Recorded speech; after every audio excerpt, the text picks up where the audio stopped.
Dear students, Mary's physics ക്ലാസ്സിലേക്ക് ഏവർക്കും സ്വാഗതം.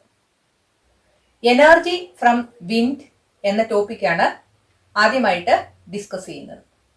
വിൻഡ് എനർജി എക്കണോമിക് ഫ്രണ്ട്ലിയും റിന്യൂവബിളുമായിട്ടുള്ള ഒരു ഫോം ഓഫ് എനർജിയാണ്.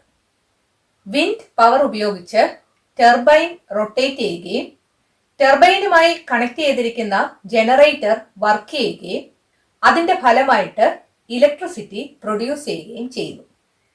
വിൻഡ് എനർജിയിൽ നിന്ന് ഇലക്ട്രിസിറ്റി പ്രൊഡ്യൂസ് ചെയ്യുമ്പോൾ റെക്കറിംഗ് എക്സ്പെൻഡിച്ചർ ഇല്ല, അതായത് ആവർത്തിച്ചുള്ള ചെലവ് വരുന്നില്ല. എന്നാൽ ഇലക്ട്രിസിറ്റി പ്രൊഡ്യൂസ് ചെയ്യാൻ വിൻഡ് എനർജി ഉപയോഗിക്കുമ്പോൾ ചില ലിമിറ്റേഷൻസ് ഉണ്ട്. ഒന്നാമത്തേത്, വർഷത്തിൽ കൂടുതൽ സമയവും കാറ്റ് ലഭിക്കുന്ന പ്രദേശങ്ങളിൽ മാത്രമേ വിൻഡ് മില്ല് സ്ഥാപിക്കാനായിട്ട് സാധിക്കത്തുള്ളൂ. രണ്ടാമതായിട്ട്, ഈ വിൻഡ് മില്ലിൽ നിന്ന് ലഭിക്കുന്ന ഇലക്ട്രിസിറ്റി സ്റ്റോർ ചെയ്ത് വെക്കാൻ ഒരു സ്റ്റോറേജ് സിസ്റ്റം ഉണ്ടെങ്കിൽ മാത്രമേ വിൻഡ് ഇല്ലാത്തപ്പോൾ ഇലക്ട്രിസിറ്റി യൂസ് ചെയ്യാനായിട്ട് സാധിക്കത്തുള്ളൂ. മൂന്നാമതായിട്ട്, 1 മെഗാവാട്ട് പവർ ഉള്ള ഇലക്ട്രിസിറ്റി ജനറേറ്റ് ചെയ്യണമെങ്കിൽ 2 ഹെക്ടേഴ്സ് ഓഫ് ലാൻഡ് എങ്കിലും ആവശ്യമാണ്. അതായത് ലാർജ് ഏരിയ ഉണ്ടെങ്കിൽ മാത്രമേ ഈ വിൻഡ് മിൽസ് എസ്റ്റാബ്ലിഷ് ചെയ്യാനായിട്ട് സാധിക്കത്തുള്ളൂ. നാലാമതായിട്ട്, ഈ വിൻഡ് മില്ല് സ്ഥാപിക്കാനുള്ള ചെലവ് വളരെ കൂടുതലാണ്. ഹെവി റെയിൻ, അതുപോലെ സൈക്ലോൺസ് അല്ലെങ്കിൽ കൊടുങ്കാറ്റ്, ഹീറ്റ് മുതലായ കാരണങ്ങൾ മൂലം വിൻഡ് മില്ല് ഡാമേജ് ആകാനുള്ള സാധ്യത കൂടുതലാണ്. അത് റിപ്പയർ ചെയ്യാനുള്ള ചെലവും വളരെ കൂടുതലാണ്. എനർജി ഫ്രം വിൻഡ് എന്ന ഭാഗത്ത് വരുന്ന പ്രധാനപ്പെട്ട പോയിന്റ്സ് നമുക്ക് നോക്കാം. ഒന്നാമത്തേത്, എക്കണോമിക് ഫ്രണ്ട്ലി ആൻഡ് റിന്യൂവബിൾ. രണ്ടാമത്തേത്, production of electricity from wind does not require any recurring expenditure. വിൻഡിൽ നിന്ന് ഇലക്ട്രിസിറ്റി പ്രൊഡ്യൂസ് ചെയ്യുമ്പോഴുള്ള അഡ്വാൻറ്റേജസ് ആണ് ആദ്യത്തെ രണ്ടെണ്ണം. ഡിസഡ്വാൻറ്റേജസ് അല്ലെങ്കിൽ ലിമിറ്റേഷൻസ് ആണ് പിന്നെ പറഞ്ഞിരിക്കുന്ന 4 ലിമിറ്റേഷൻസിലെ ഒന്നാമത്തേത്, wind mill can be established at those places where wind is available for most time of the year. രണ്ടാമത്തേത്, storage systems are required to use electricity when there is no wind. Third one, about 2 hectares of land is needed for the production of 1 megawatt power. Fourth one, the expense to establish a windmill and to repair it in the event of damages caused by heavy rain, cyclones, heat, etc. is also high.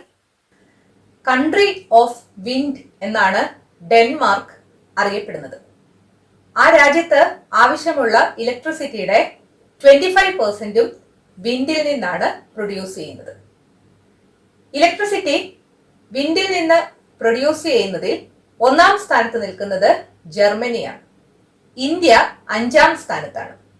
വിൻഡിന്റെ സാധ്യതകളെല്ലാം ഉപയോഗിക്കുകയാണെങ്കിൽ ഇന്ത്യയിൽ 45,000 megawatt electricity generate ചെയ്യാനായിട്ട് സാധിക്കും. വിൻഡിൽ നിന്ന് electricity maximum produce ചെയ്യുന്ന ഇന്ത്യയിലെ സ്ഥലം കന്യാകുമാരിയാണ്. 380 megawatt ഇലക്ട്രിസിറ്റിയാണ് കന്യാകുമാരിയിൽ വിൻഡിൽ നിന്ന് പ്രൊഡ്യൂസ് ചെയ്യുന്നത്.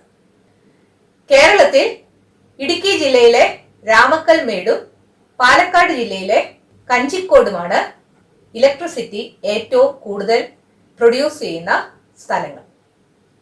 ഈ ഭാഗത്ത് നിന്ന് വരാവുന്ന ക്വസ്റ്റ്യൻസ് നോക്കാം. Country of wind, Denmark.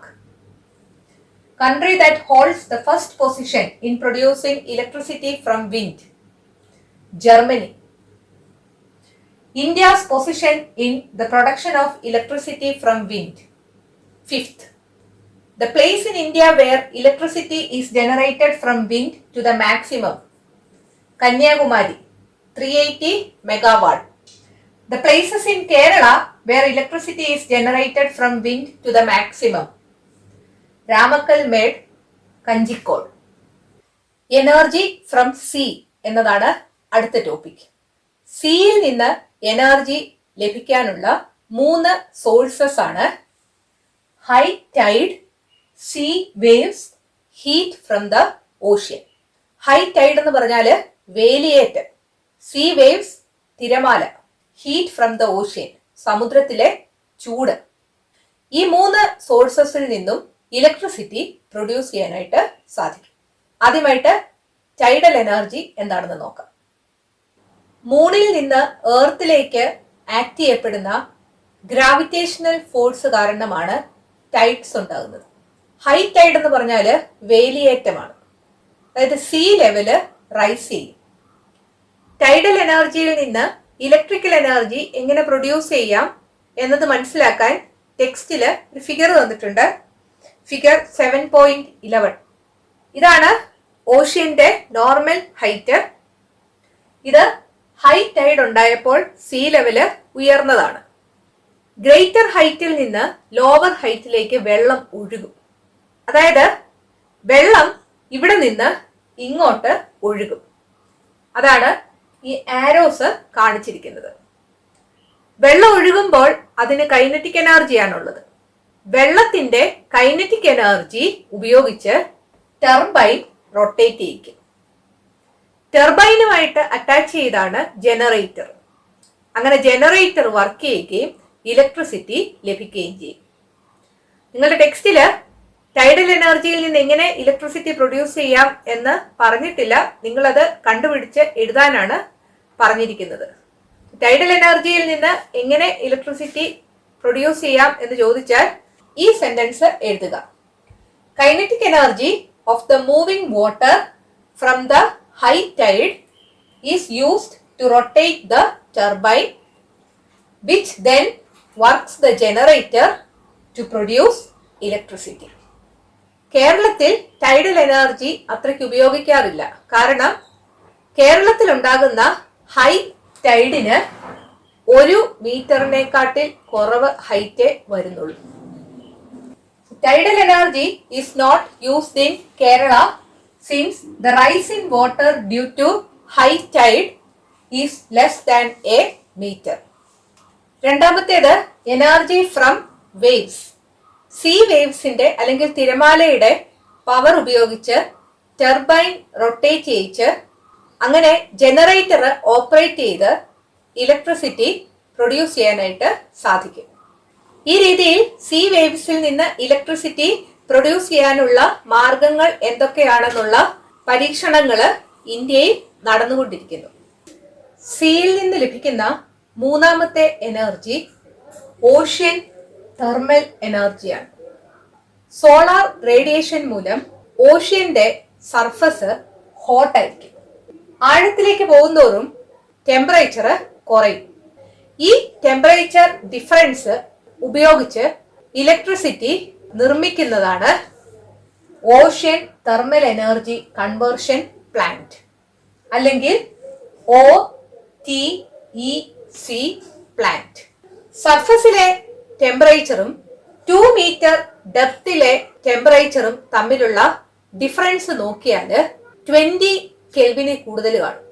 ഈ ഓഷ്യൻ തെർമൽ എനർജി കൺവേർഷൻ പ്ലാന്റിന് ഒരു ഇവാപ്പറേറ്ററും ഉണ്ട്, കണ്ടൻസറും ഉണ്ട്. ഇവാപ്പറേറ്ററിലൂടെ സർഫസിലെ ഹോട്ട് വാട്ടർ ആണ് കടത്തിവിടുന്നത്. കണ്ടൻസറിലൂടെ കടന്നു പോകുന്നത് 1000 മീറ്റർ ഡെപ്തിലുള്ള വെള്ളമാണ്, അതായത് കോൾഡ് വാട്ടർ ആണ്. ഈ പൈപ്പ് വഴി വോളറ്റൈൽ ലിക്വിഡായ അമോണിയ കടത്തിവിടുന്നു. വോളറ്റൈൽ ലിക്വിഡ് എന്ന് പറഞ്ഞാല് ഈസി ആയിട്ട് ഇവാപ്പറേറ്റ് ചെയ്യുന്ന ലിക്വിഡാണ്. ഈ ലിക്വിഡ് അമോണിയ ഇവാപ്പറേറ്ററിലൂടെ കടത്തിവിടുമ്പോൾ ഇവാപ്പറേറ്ററിലൂടെ ഹോട്ട് സീ വാട്ടർ കടന്നു പോകുന്നത് കൊണ്ട് ഈ അമോണിയ ഗ്യാസ് ആയിട്ട് മാറും, അല്ലെങ്കിൽ അത് വേപ്പറൈസ് ചെയ്യും. ആ സ്റ്റീം ഉപയോഗിച്ച് ടർബൈൻ റൊട്ടേറ്റ് ചെയ്യുകയും അതുമായി അറ്റാച്ച് ചെയ്ത് കിടക്കുന്ന ജനറേറ്റർ ഓപ്പറേറ്റഡ് ആവുകയും ചെയ്യും. അങ്ങനെ ഇലക്ട്രിക്കൽ എനർജി ലഭിക്കും. ഈ വേപ്പറൈസ് ചെയ്ത് വരുന്ന അമോണിയ പിന്നീട് കണ്ടൻസറിലൂടെ കടന്നു പോകും. കണ്ടൻസറിലൂടെ കോൾഡ് വാട്ടർ പോകുന്നത് കാരണം കണ്ടൻസർ തണുത്താണ്. അതുകൊണ്ട് ഈ വേപ്പർ സ്റ്റേറ്റിൽ ഇരിക്കുന്ന അമോണിയ തണുക്കും. അങ്ങനെ അത് ലിക്വിഡ് ആയിട്ട് മാറും. ഈ ലിക്വിഡ് വീണ്ടും ഈ ഇവാപ്പറേറ്ററിലൂടെ കടന്നുപോയി വേപ്പർ ആയിട്ട് മാറും. ആ സ്റ്റീം ടർബൈനിനെ കറക്കി ഇലക്ട്രിസിറ്റി പ്രൊഡ്യൂസ് ചെയ്യും. ആ വേപ്പർ സ്റ്റേറ്റിലുള്ള അമോണിയ കണ്ടൻസറിലൂടെ പോയി തണുത്ത് ലിക്വിഡ് ആയിട്ട് മാറി വീണ്ടും ഇവാപ്പറേറ്ററിലൂടെ കടന്നു പോകും. അങ്ങനെ ഈ പ്രോസസ്സ് കണ്ടിന്യൂ ചെയ്യുകയും ഇലക്ട്രിക്കൽ എനർജി പ്രൊഡ്യൂസ് ചെയ്യുകയും ചെയ്യും. ഓഷ്യൻ തെർമൽ എനർജിയുടെ വർക്കിംഗ് ചോദിച്ചാൽ എഴുതേണ്ടത് എങ്ങനെയാണെന്ന് നോക്കാം. The temperature of the surface of the ocean and the region at 2 meter depth will vary by more than 20 Kelvin in temperature. സർഫസിലെ ടെമ്പറേച്ചറും ഒരു 2 മീറ്റർ ഡെപ്തിലുള്ള ടെമ്പറേച്ചറും തമ്മിലുള്ള ഡിഫറൻസ് നോക്കിയാൽ 20 കെൽവിനെക്കാട്ടിൽ കൂടുതലായിരിക്കും. The heat at the surface boils volatile liquids like ammonia. സർഫസിലെ വാട്ടറിന്റെ heat കാരണം ഈ volatile liquid ammonia boil ചെയ്യുകയും vaporised ആവുകയും ചെയ്യും. Using the gas obtained turbine is rotated. അങ്ങനെ കിട്ടുന്ന ഗ്യാസ് കൊണ്ട് ഈ ടർബൈൻ റൊട്ടേറ്റ് ചെയ്യും. The cold water at the bottom of the ocean liquefies the gas again. ആ ഓഷ്യന്റെ ബോട്ടം പാർട്ടിലുള്ള കോൾഡ് വാട്ടർ ഉപയോഗിച്ച് ഈ അമോണിയ തിരിച്ച് ലിക്വിഡ് ആയിട്ട് മാറും. By the continuous action of this we get electrical energy. അങ്ങനെ ഈ പ്രോസസ്സ് കണ്ടിന്യൂ ചെയ്തുകൊണ്ട് നമുക്ക് ഇലക്ട്രിക്കൽ എനർജി ലഭിക്കും. ഓഷ്യൻ തെർമൽ എനർജി ഉപയോഗിക്കുന്നതിന്റെ അഡ്വാൻറ്റേജസും ഡിസഡ്വാൻറ്റേജസും എന്തൊക്കെയാണെന്ന് നോക്കാം. ഓഷ്യൻ തെർമൽ എനർജി ഒരു റിന്യൂവബിൾ എനർജി സോഴ്സ് ആണ്. നമുക്ക് പുനഃസ്ഥാപിക്കാൻ സാധിക്കും. Not using land area. Land area ഉപയോഗിക്കേണ്ടതായിട്ട് വരുന്നില്ല. No fuel is needed. ഫ്യൂവലും ആവശ്യമായിട്ട് വരുന്നില്ല. ഡിസഡ്വാൻറ്റേജസ് എന്തൊക്കെയാന്ന് നോക്കാം. Harmful to marine organisms. കടൽ ജീവികൾക്ക് ഇത് ഹാംഫുൾ ആണ്. Construction and maintenance of ocean thermal energy conversion plant is very expensive. Ocean thermal energy conversion plant construct ചെയ്യാനും മെയിൻറ്റെയിൻ ചെയ്യാനും ചെലവ് കൂടുതലാണ്. Wave energy can be affected by unpredictable weather. ഓഷ്യന്റെ സർഫസിലും ആ ഡെപ്തിലും നല്ല ടെമ്പറേച്ചർ ഡിഫറൻസ് ഉണ്ടെങ്കിൽ മാത്രമേ ഈ OTEC പ്ലാന്റ് പ്രവർത്തിക്കത്തുള്ളൂ. കാലാവസ്ഥയിലെ ചേഞ്ചസ് വന്നു കഴിയുമ്പോൾ ഈ ടെമ്പറേച്ചർ ഡിഫറൻസ് ഓഷ്യനിൽ നിന്ന് ലഭിച്ചില്ലെന്ന് വരും. ഇതൊക്കെയാണ് ഓഷ്യൻ തെർമൽ എനർജിയെ എനർജി സോഴ്സ് ആയിട്ട് ഉപയോഗിക്കുന്നത് കൊണ്ടുള്ള ഡ്രോബാക്സ്. അടുത്തതായിട്ട് ജിയോ തെർമൽ എനർജി എന്താണെന്ന് നോക്കാം. ജിയോ എന്നാൽ എർത്ത് എന്നാണ് അർത്ഥം, അല്ലേ? എർത്തിൽ നിന്നാണ് എനർജി ലഭിക്കുന്നത്. എർത്തിന്റെ സർഫസ് ഹാബിറ്റബിൾ ആണ്, അല്ലെങ്കിൽ വാസയോഗ്യമാണ്. അത് കൂളുമാണ്.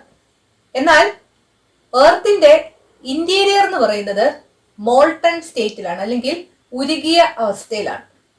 എർത്തിന്റെ ഇന്റീരിയർ പാർട്ടിന് കോർ എന്നാണ് പറയുന്നത്. ഈ കോറിലെ സോഫ്റ്റ്വെയർ റീജിയൻസിലൂടെ മാഗ്മ അല്ലെങ്കിൽ മോൾട്ടൺ റോക്സ് വെളിയിലേക്ക് വരും. ഈ സോഫ്റ്റ്വെയർ റീജിയൻസിന് പറയുന്ന പേര് ഹോട്ട് സ്പോട്ട്സ് എന്നാണ്. ഈ ഹോട്ട് സ്പോട്ട് ഉള്ള പ്ലേസസിലെ അണ്ടർഗ്രൗണ്ട് വാട്ടർ ഹോട്ട് സ്പോട്ടിൽ നിന്ന് ഹീറ്റ് റിസീവ് ചെയ്തിട്ട് സ്റ്റീം ആയിട്ട് മാറും. ഈ സ്റ്റീം റോക്സിന്റെ ഇടയ്ക്ക് കുടുങ്ങിക്കിടക്കുകയാണ്. ഈ റോക്സ് ഡ്രില്ല് ചെയ്ത് പൈപ്പ് വഴി സ്റ്റീം വെളിയിലേക്ക് എടുക്കുന്നു.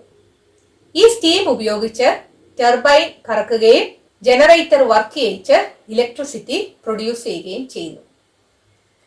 ജിയോ തെർമൽ എനർജിയെ കുറിച്ച് ചോദിച്ചാൽ എഴുതേണ്ടത് എന്താണെന്ന് നോക്കാം.